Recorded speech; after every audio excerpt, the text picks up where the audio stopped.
You are now tuned into Two Drunk Sistas podcast, unscripted and uncensored. Grab yourselves a drink and enjoy. Hey guys. Welcome to Two Drunk Sistas podcast. I'm D. Four Drunk Sistas podcast because D and I are both Gemini ascendants, so that's two sets of twins. Okay. Guys, thanks for tuning in for another episode Yes. of Two Drunk Drunk Sistas Sistas podcast. I'm D. And I'm W. Okay, y'all. So we started off with Capriccio, the original Dundada. The original. Not passion fruit, not sangria, not white sangria, not rosé, not peach. Because they got so many flavors now. Look, the bottle that we have, they said fuck Halloween. It's Christmas time. You know what? I just saw that. Yo. So if you're Snowman, out, this if is you're the holiday out edition. in your local grocery store. I say fuck Halloween. Fuck Turkey Day. We're doing It's Christmas. Christmas. We're Christmas time. Happy Halloween to Happy Halloween, guys. to everyone. I hope it's going to be a safe one for you guys. Yes. Okay? Anyways, let's get down to the movie. It's Halloween Ends. You know, we had to come back in full circle to send off Halloween. Yes. The Halloween of 2022. Yeah. With Halloween Ends, okay? Yeah. If you don't know what this Halloween Ends is about, you're in luck because I'm about to read what the internet is saying. So this movie takes place 4 years after her last encounter, her meaning Laurie Strode, her last encounter with the mass killer Michael Myers. Isn't this time? Laurie Strode is living with her granddaughter and trying to finish her memoir. Myers hasn't been seen since, and Laurie finally decides to liberate herself from rage and fear and embrace life. However, when a young man stands accused of murdering a boy that he was babysitting, it ignites a cascade of violence and terror that forces Laurie to confront the evil she can't control. That's it. Movie done. And thanks for listening to Okay. So this movie, it's on Peacock, okay? Mm-hmm. Get the password for your friends. Yeah. Cheers, guys. Ooh. Yeah, sorry, guys. I got a martini glass. No, because W always holds the bell so it doesn't ring. There you go. Cheers. Leave me alone. Mm-hmm. All right, Halloween ends, y'all. Halloween is ending. Thank God. The end. I think Michael has grown up with us. Matter of fact, he's our great-great-granddaddy. Well, for some of y'all, he's our daddy. Maybe our granddaddy. Because, it's been there for so long. Since the 80s, we grew up with Michael. Oh, it's the granddaddy of movie. I was like, what? Granddaddy! So the kids, the people that's looking at it now, The people them that's born after the 80s, that's not your granddaddy. That's your great-great-granddaddy. Oh, hell no. Not that crazy motherfucker. All right, Halloween ends with Halloween. So I really didn't like the film. I was hoping for more. And you know what? I did see it on social media that it wasn't that great, and I didn't look into as to why it wasn't that great. Did? One person who is a horror fanatic like us said she was disappointed, and if you didn't watch the film, she was going to ruin it for you. So I made sure not to look at any of her posts. And she was like, you know what? Like, all I saw was, you know what? And I kept scrolling. So a part of me was like, oh man, I don't think this film did justice. It didn't. For an hour and 50 minutes, it didn't really get good till 30 minutes at towards the end of the movie. Yes. And which I'm dumbfounded because they could have skipped a whole bunch of shit. I think John Carpenter was like, look guys, I'm 80 and I want to put Michael to rest. But you guys don't want to leave it be. So we're going to put something together. I'm pretty sure people's going to be mad. The original Dundadas are going to be upset. But you know what? I don't give a fuck. Yeah. I'm going to end this shit the way I want to end it, or the way we want to end it, and be done with it. Yeah, yeah.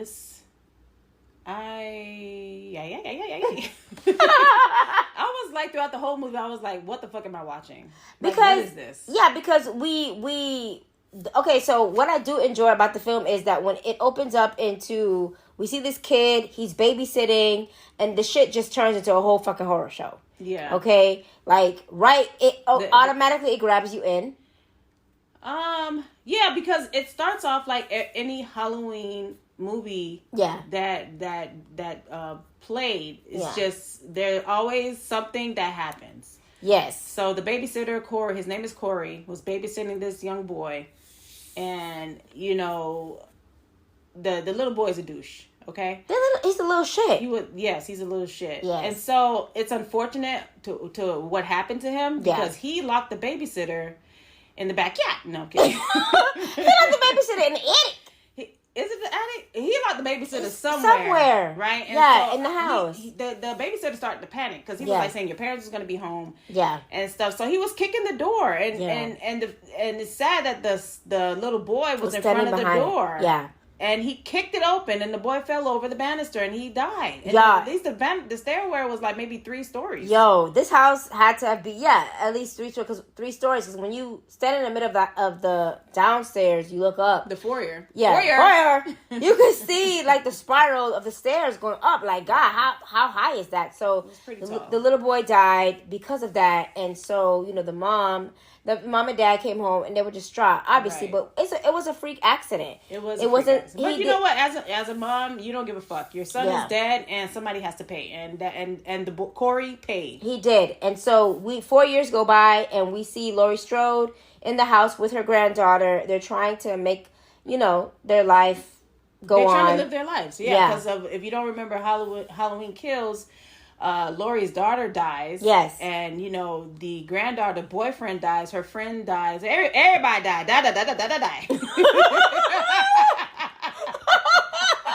That was the theme of Halloween Kills. Everybody died. It stuck to his name. Halloween Kills. It did. Die. Just did. Nobody was off limits, okay? The group of people that was rioting with Michael, he got up and killed everybody. Everybody died. So it's only fitting, okay? Yeah, and so guys, Laurie catches Corey getting abused by these high school kids. Right, once he gets out.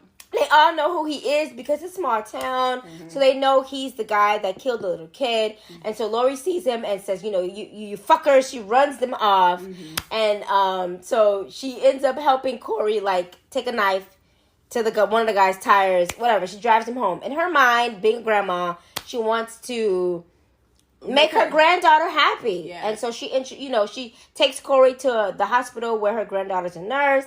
And so love at first sight. Yeah. Kiss, push. Yeah. Yep, that's it. Mm-hmm. That sounds right? And so they develop a relationship. They did. And so she was trying to, have a relationship with Corey, and she notices that he has these, Corey got some issues. He has some issues, and so did she. It resonated with her. Because she should. She's the survivor of Michael Myers. She's related to Michael. Yeah. So everybody looks at them like they're weird. Like so they're freaks. And so she has some kind of understanding to what that looks like, and so of course she fell. She kind of was like, she fell for him. Yeah, he's an outcast. I'm an outcast. Mm-hmm. We can be outcasts together. And so things just kind of take a turn. Things got worse. They got worse because Corey just can't catch a break. He's, these fucking kids just keep picking on him. Keeps getting picked on. He tries to have a good time at this costume party that the granddaughter invites him to, and he ends up, seeing the boy's mother. Yeah, of the one that he killed by mistake. And she's just reaming on him. And sure enough, she has every right to do that. I understand. She has every right to do that. And so she's getting pulled away by I'm guessing she owns the bar. I have no idea. But she gets pulled away by one of Laurie's friends. And so he feels bad. He storms out of the bar, and then Allison is Lori's granddaughter's name. Allison comes out, like, "Hey, where'd you go, Corey?" And he's like, "Whoa, where were you? You left me there. You know that this town doesn't like me and all this bullshit." Yeah. And then he was like, "You try to fix me, you can't fix me. I'm all fucked up, and I need to go. I'm all fucked up." That would have been funny if he actually sang that. If he busted into breakdancing, like samba, I'll be but like, that's not what he did. So he leaves the granddaughter, and Allison starts walking. Mm-hmm. And of course, who pulls up? The fucker. Oh my God, those goddamn kids that bullies get bullied at home. So of course, Corey calls him out. He calls him out on his shit, like, "You're getting bullied. I know what it looks like, yada yada yada." They tussle. He gets thrown over some kind of like bridge-like thing. And so we see Corey getting like pulled into some kind of tunnel. Oh yeah, Corey, he gets shoved over a bridge. Yeah, I thought that was the end of Corey's. We was like, he dead. End of Corey's script. I was like, yes. We was like, he dead, but he wasn't dead. Like, finally. And so of course you all know these movies are predictable. We're like, that's Michael. Yeah, pulled his ass somewhere. Yeah, and so Corey wakes up and realizes that he's somewhere that he doesn't know where the fuck he's at, and then he starts walking to the exit, like, just like a tunnel. He starts walking towards where he sees light, and Michael kind of pulls him and grabs him by the throat, and they share some kind of disturbing relation. Yeah, so anyway, this is the part where I was like, what the fuck is happening? Right. Because I was like, since when Halloween became a supernatural movie? And so I was telling D, like, yo, every time this fucker dies, he just comes back and he becomes lesser and lesser of a human being. Yeah. And then I said, well, Halloween isn't nothing about supernatural. It's a man. Yeah. It's a man that's out there killing folks out there. Killing. So there's no supernatural. This ain't Freddy Krueger, how he made a deal with the devil, and the devil came back and said, "Hey, baby, I'm going to give you your soul, and you're going to go in these nightmares and take them souls, and then you're going to take it and throw it back to me. And then in the nightmares of others." Yeah, no, it was nothing like that. It was nothing like that, but they shared this symbiotic. Michael stared in his eyes, and he was able to see the pain and everything that was happening to Corey. So he said, "I can use him to be my eyes and ears." I guess. So once that happened, this is where a tides are turning. This is where Corey is no longer the Corey. Now Corey had grew some balls. And just start to stand up for Corey himself. is Corey Myers. Corey Myers. I would have been okay with that. Because the way this film was going, I was like, what the fuck is happening? But you know what? Dee made a good point, guys. She was like, no, he's Michael Myers. Michael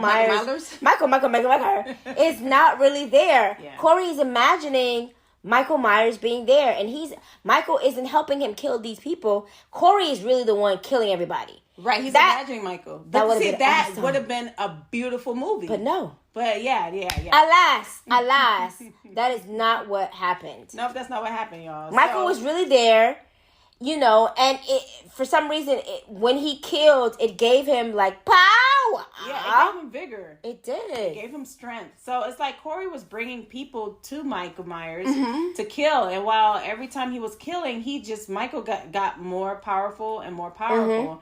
And so he became stronger and stronger. Yeah, and then Corey was going deeper and deeper, and so Lori realized that something was odd with Michael because she know her brother's eyes. Not Michael, Corey. Mm-hmm. Yeah, because she at home she was making her coffee and shit, and she looked out the window and then lo and behold, Corey was by the bush doing the same thing what Michael Myers was doing to harass Lori. Yes. And so she was like, "Yo, I done did this shit for too long, and my intuition and my gut is telling me that it is you."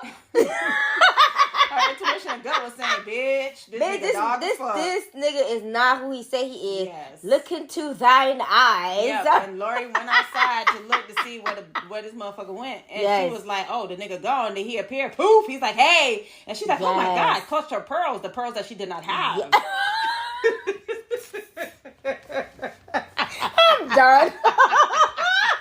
She did clutch her pearls. I was like, "Bitch, you ain't got no pearls. What you clutching?" She was like, "Whew." She took a gas. She did, and then when She turned around and then bam, Buddy was there. Girl. And that's when she looked in his eyes and was like, this is not Corey. Yeah, this is somebody else. This is Right. Michael. I can tell.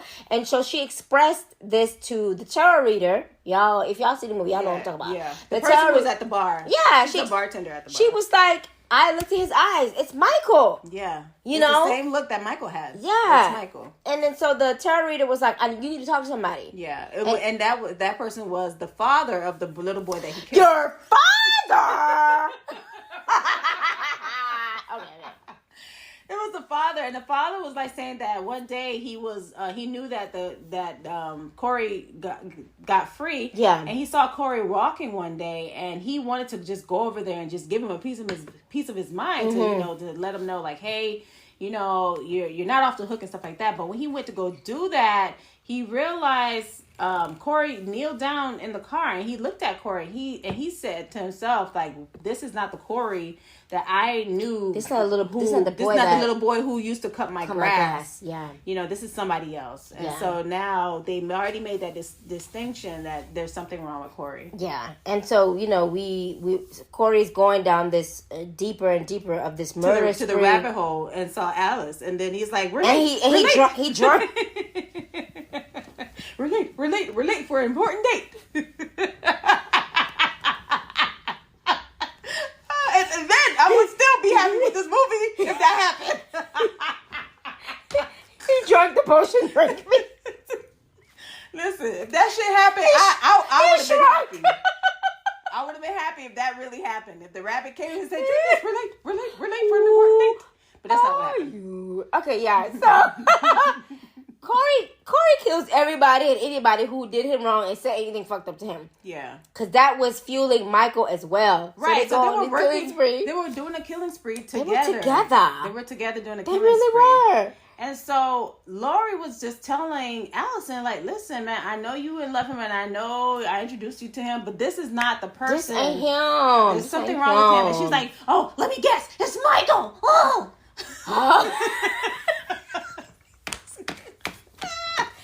Guys, Corey ends up going to the house. Okay, Laurie Strode's house. After he done killed everybody and their grandma. Because he's coming to kill. Because we all know that Michael wants to kill his sister. Yeah. That's the goal. That was the plan. You know what I'm saying? That's the goal that Michael is trying to achieve. And so Corey goes there, killing with the mask, mind you, because he takes the Michael's mask and he puts it on, and then we see Laurie kind of like walking up the stairs with her bottle. Yeah. She's getting ready. She calls 911. There's a suicide about to happen. She gives the address. She's tired of the life. Yeah, she's like, I'm just going to kill myself. Yeah, and so we hear the gun go off.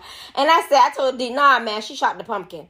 Sure enough, she did shoot the pumpkin because she's like, you think I done did this for 40 years and I don't know what's going on? Right. She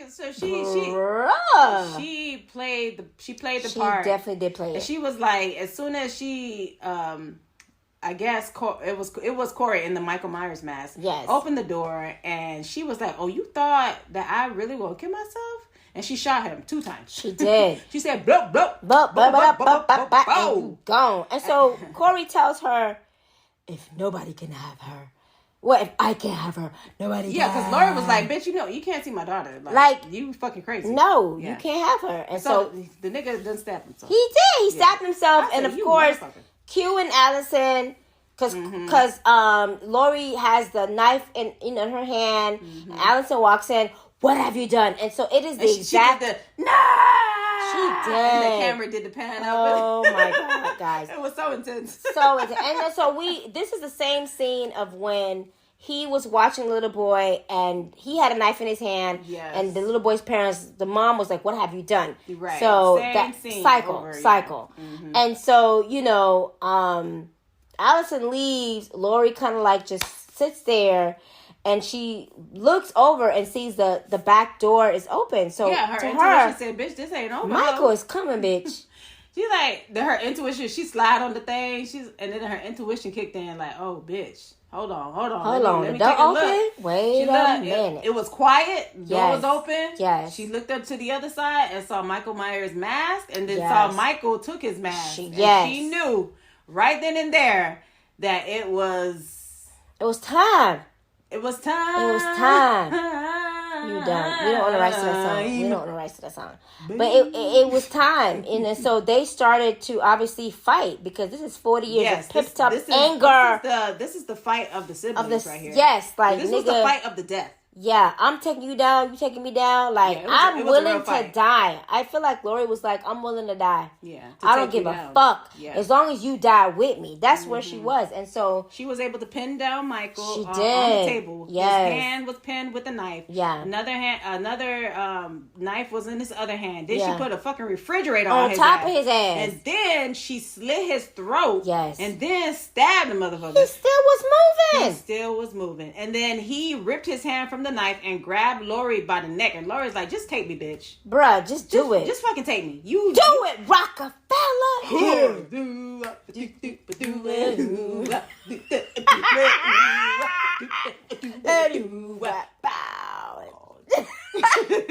Y'all don't know that? Oh, we don't own the rights to that song either. We ain't trying to get sued. San Diego. So where in the world is Laurie Strode? It's Laurie Strode. You know where she at? Killing Michael Myers for the umpteenth time. Okay, I hope this is the last time. God, guys. So while she's being choked out by, well, that sounded weird, but while Michael Myers was choking Laurie, yes, that's when Allison came in and said, "Not on my watch. Not on my watch." She came in just in time. So she ended up they slit Michael's wrists. Right. And so he bled to death. Yes. Cops came. Is that Michael? Yes. He's dead. Yes. Per Lori. He's dead. And so what they do is they strap Michael to the top of their vehicle. Because the daughter, because Allison, the granddaughter said, it's not enough. It's not enough. I know that's right, bitch. Yes. It's not enough. we need to really get rid of him. And so they parade him around the neighborhood. They gathered the whole town. Everybody is partaking in this ritual of getting rid of Michael for good because the whole town is scared. You understand what I'm saying? It's so sadistic though. It really is sadistic. Because you're taking a human. Well, I mean, yes, we don't know what the fuck he is. He killed a bunch of people, yes. But still taking an actual human and doing what they did to him. Yeah, and they took him to like a garage where you get rid of junkyard. Yeah. They have a machine there that eats up parts. Laurie threw his ass in that shit, and we could just see his whole body cracking and everything. Michael just being discarded. Yeah, and guys, and she stood over like I'm watching. Yes, I'm watching. And he gone. He gone. And so of course. The Grand Allison, finally leaves Haddonfield. We see her leaving Haddonfield. Yeah. Which is what she's been wanting to do. Mm-hmm. And Laurie stays behind finishing her memoir. Yeah. Laurie stays behind, finish her memoir. And then she has a moment with the I guess he's an old sheriff. Yes, from years back. From years back. Yeah. So she has a moment with the old sheriff and they share that moment together. Yeah. And then that's it. That's it, y'all. Halloween ends. Yeah, she finished her memoir. Y'all better not come back with another one. God damn it. You can't come back. Now you can't come back after this one. Yeah. Please. I didn't like it. I did like the last part of it. Yeah, I did. But the whole movie, I could have did without it. And it didn't need to be an hour and 15 minutes. I feel like this could have been like an hour and 10. 30 minutes. Okay, so D gave it an hour and 30. Oh, no, you said 30 minutes. Wow. John, are you listening? Okay. Anyway, what's your best? Which one is your favorite Halloween? Yeah, guys, I love Season of the Witch because of the dun dun dun dun dun dun dun. 2 more days to Halloween. Okay, if you guys, that's how you like it because of that. Well, no, it's you know what? It's a different take away from Michael. I think that's probably why I enjoyed that break from Michael and the knives and the killings. It was something totally different with the masks being the aliens trying to take over the kids, and when you wear the mask and all that shit. So it was a different angle to Halloween. I think that's probably why I like it. But yeah, I like the original. The original 80s and version. we gotta pay homage to Dr. Loomis. Michael. Yeah. The original will always be the best. Yes, it'll always be the best. Is in this town. So guys, what's your favorite part about Halloween Ends? Yes. Do you like Halloween Ends? Let us know in our email at twodrunksisters@gmail.com because I don't think I was drunk enough to watch this movie. At the number 2, drunk, DRUNK sisters at gmail.com. Let us know your thoughts. thoughts. Yes, guys, let us know. You know, Halloween's coming up. You guys be So safe. be safe. Happy please. Halloween. Buy your own goddamn candy. Please. There's a lot of sickles out They're putting shit in the candy. MK. Okay? Okay. All right, y'all. Thanks for listening. Love you guys.